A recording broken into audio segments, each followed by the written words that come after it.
ये परीक्षा के बारे में भ्रम फैलाया गया शुरू से। हाँ पहला कहा गया कि 90,000 अभ्यर्थी फॉर्म भरने से वंचित रह गए। हाँ ये कहाँ से जानकारी लाया? मुझे लगता है कि वो पूर्णिया में हाई कोर्ट का बेंच स्थापित कराने के लिए मिलने गए थे, तो लगे हाथी भी बोल दिए।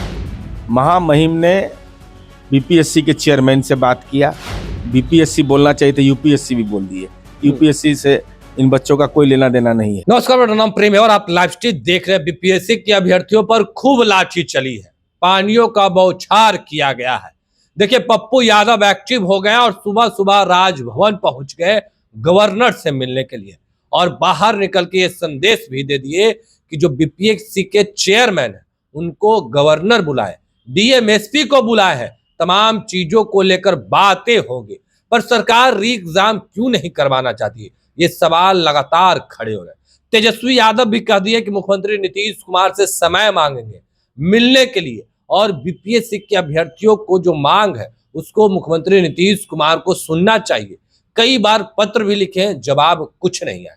बात करने के लिए हमारे साथ जेडीयू के कद्दावर नेता है, एमएलसी है नीरज कुमार। नीरज जी, लगातार बीपीएससी के अभ्यर्थी प्रदर्शन कर रहे हैं, प्रोटेस्ट कर रहे हैं, परीक्षा कैंसिल करने की मांग कर रहे हैं और री एग्जाम की बात कर रहे हैं। बगैर साक्ष्य के एग्जाम क्यों कैंसिल होना चाहिए? 911 केंद्रों पर परीक्षा कैंसिल हो जाए तो उन जो परीक्षार्थी अभ्यर्थी है उनकी भावना का कोई औचित्य नहीं है। कोई औचित्य होगा ना? कोई औचित्य होगा कि नहीं होगा? ये बिल्कुल ही ऐसे सवाल है जिस पर कि आर्थिक अपराध इकाई ने बाकायदा व्हाट्सएप नंबर जारी किया, ईमेल आईडी जारी किया। ठीक है, बापू परीक्षा जो हॉल है उसका परीक्षा रद्द हुआ क्या? क्यों रद्द हुआ? क्वेश्चन पेपर लीक होने के चलते क्वेश्चन पेपर लीक हुआ है। और तेजस्वी यादव जो बोल रहे हैं, ये तेजस्वी यादव का पत्र है।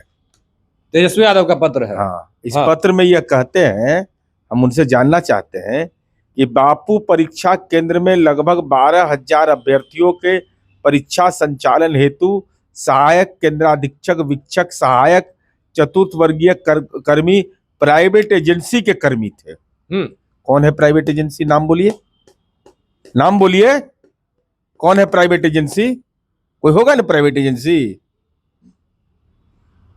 बिहार विद्यालय परीक्षा समिति को यह अधिकार प्राप्त होता है, बाकायदा विज्ञापन निकलता है केंद्राधीक्षक के लिए, वीक्षक के लिए, उसके लिए बाकायदा परफॉर्मा बना हुआ है। सारी प्रक्रिया पूरी कर करके ये जिम्मेवारी दी जाती है। उसके बाद 912 केंद्र था, 911 केंद्र से न डीएम का रिपोर्ट, न एसपी का रिपोर्ट, न विजिलेंस का रिपोर्ट खिलाफ में, तो क्यों वो जो बच्चे परीक्षा दिए हैं उसका मतलब वो कदाचार किए हैं? आपने ये मान लिया। दूसरा, कहते हैं कि आयोग ने खुद माना है कि कदाचार मुक्त परीक्षा नहीं हुई है। कहाँ है आयोग का? नहीं, वही मंतव्य जो बापू परीक्षा में। अरे भाई, कहाँ आया है बयान? परीक्षा रद्द हुई ना? अरे रद्द हुआ किस कारण से? वही तो जानना चाह रहे हैं। अरे रद्द हुआ इस कारण से कि भाई जो वहाँ हंगामा हुआ, जिस तरीके का आचरण पेश किया गया, उसके चलते उसको रद्द किया गया। इसका मतलब हुआ कि 911 केंद्र पर हुआ। नहीं, कह रहे हैं कि वहाँ कई हजार बच्चे बैठकर परीक्षा दिए, उतना बच्चे फिर परीक्षा देंगे तो या तो सवाल हार्ड आ जाएगा या फिर आसान आ जाएगा। जानकारी, अरे भाई, अगर हार्ड आ गया तो जो परीक्षा में बैठेंगे नॉर्मलाइजेशन होगा, फिर वहां नॉर्मलाइजेशन की बात। ये परीक्षा के बारे में भ्रम फैलाया गया शुरू से। हाँ, पहला कहा गया, यही बताइए, तेजस्वी यादव का बयान है, मेरा नहीं है, चिट्ठी है, कि 90,000 अभ्यर्थी फॉर्म भरने से वंचित रह गए। ये कहाँ से जानकारी लाया? 1,000 का नाम भी बताइए आप। 1,40,000 4 दिन में बच्चे, तो सर्वर डाउन था तो कैसे भर दिया फॉर्म? ऑनलाइन फॉर्म भरना था। 4 लाख, मैंने हम भी पूछना चाहते हैं, ये 4,80,000 स्टूडेंट एप्लीकेंट हुआ, ये सर्वर डाउन था, सर्वर डाउन से हो गया। उसके बाद आपने कह दिया कि निजी कोचिंग संस्थाओं का क्वेश्चन टैली कर रहा है, तो कौन कोचिंग संस्था, नाम बताइए। कोई साक्ष्य देना चाहिए ना। और सुप्रीम कोर्ट का आदेश क्या एनआईटी में है? एनआईटी के बारे में तो यही कहा गया। नीट के परीक्षा के बारे में सुप्रीम कोर्ट ने क्या कहा? एग्जाम लेने के लिए, री एग्जाम लेने के लिए। इस ढंग का आरोप, कम से कम बच्चों के भविष्य के साथ खिलवाड़ मत करिए। यानी री एग्जाम नहीं होगा?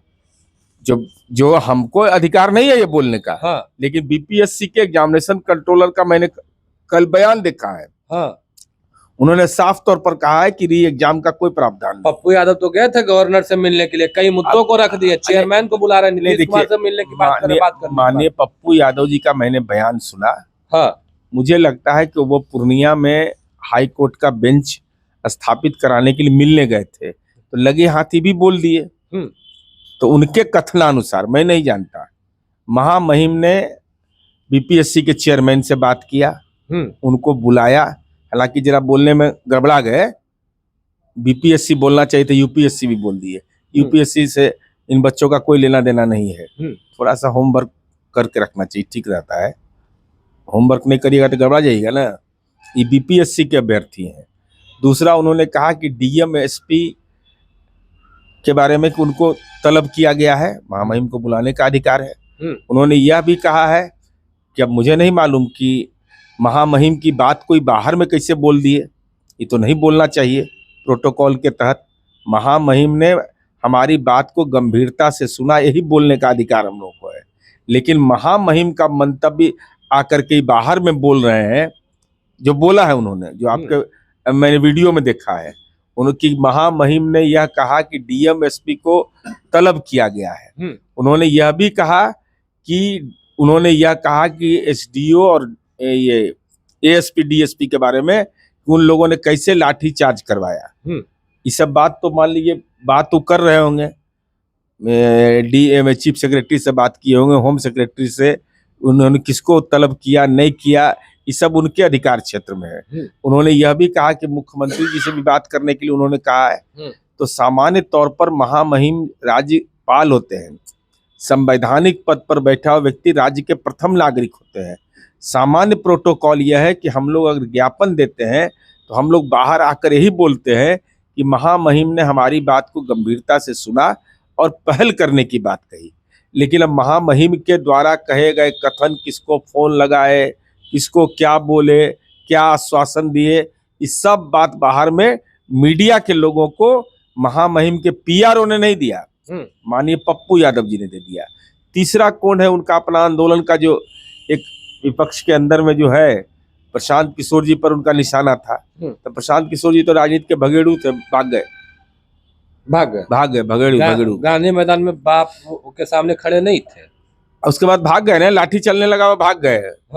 उड़ान थामना जिसको नहीं कहते, उड़ान थाम लिए। बच्चा सब खोज रहा है कि अरे कहाँ भाग रहे हैं, अरे भागल जा रहे हैं, नेताजी फरार हो गए। तो इनका तो खैर वो आदत है, ये तो बिहार में कम रहते भी हैं, इससे भी। तेजस्वी यादव भी प्रशांत किशोर पर निशाना साध रहे थे और कह रहे थे कि आप लोग किनके चक्कर में आ गए, अगर हम भी एक फोन कर देते तो 5 लाख लोग जुट जाते हैं। हाँ, ऐसे गांधी मैदान का 5 लाख कैपेसिटी है कि नहीं, पता लगाया कि नहीं? पटना के गांधी मैदान का भी कैपेसिटी 5 लाख का नहीं है। जिना इंच पिता से जोड़ ले हिसाब किताब। बच्चों कब तक गर्दनीबाग धरना स्थल पर बैठे रहेंगे, कब तक लाठी खाएंगे? ये हमारे अधिकार क्षेत्र में है। हमारे अधिकार क्षेत्र में यही है कि कल भी 1 घंटा तक, जैसा कि मीडिया में भी खबर आई है, चीफ सेक्रेटरी से 5 बच्चों को मिलने का तय हुआ। और वो तय ही नहीं हो पाया कि कौन मिलने जाएगा। ये तो भाई अधिकार क्षेत्र दूसरे का, उसमें से हम लोग कहाँ हैं? नीतीश कुमार कह रहे हैं, नीतीश कुमार को लेकर के सुन ही नहीं रहे, कुछ उनको लोगों ने हाईजैक कर लिया है, नीतीश कुमार तक बात पहुंच नहीं रही है। हैक नैप से संबंध आरजेडी का रहा है जी, किडनैप, रैंसम, फिरौती के लिए अपहरण। लालू जी को हाईजैक कौन कर लिया है बेचारा, बताइए तो? पार्टी के राष्ट्रीय अध्यक्ष ने जी, उनका फोटो गायब कर दीजिएगा। हाईजैक उनको कर लिया है कि दूसरे को हाईजैक कौन कर लेगा? नीतीश कुमार जी को कोई हाईजैक करता है? नीतीश कुमार कहते हैं इन, आउट आउट। नीतीश कुमार कहेंगे कि री एग्जाम हो या ना हो? नीतीश कुमार जी मैं आयोग के संबंध में मंतव्य देंगे कि आयोग मंतव्य देगा? आयोग से सलाह मशविरा हो सकता है ना, स्वतंत्र आयोग है ना।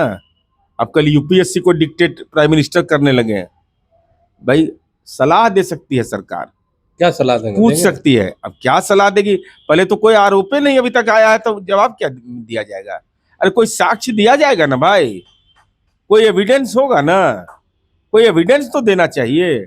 हम अभ्यर्थियों से अनुरोध करेंगे, नेता सबके चक्कर में मत पड़िए। इनकी परेशानी यह है या आंगनबाड़ी सेविका का बेटा टॉपर बन रहा है तो बहुत लोग को पच नहीं रहा है। गरीब का बेटा, अब 3 लाख से ज्यादा हम लोगों ने बहाली कर दी तो किसको अच्छा लगेगा? अपच हो रहा है लोगों को। चलिए, क्या कुछ कहते हैं जेडीयू एमएलसी नीरज कुमार। हमने वो तमाम बयानों को सुनवाया है। आखिर में री एग्जाम होगा या ना होगा, ये सवाल लगातार खड़े हो रहे हैं। और देखिए, अभ्यर्थी अभी भी गर्दनीबाग धरना स्थल पर डटे हुए। फिलहाल के लिए इतना ही। बने रहे अलर्ट के साथ। धन्यवाद।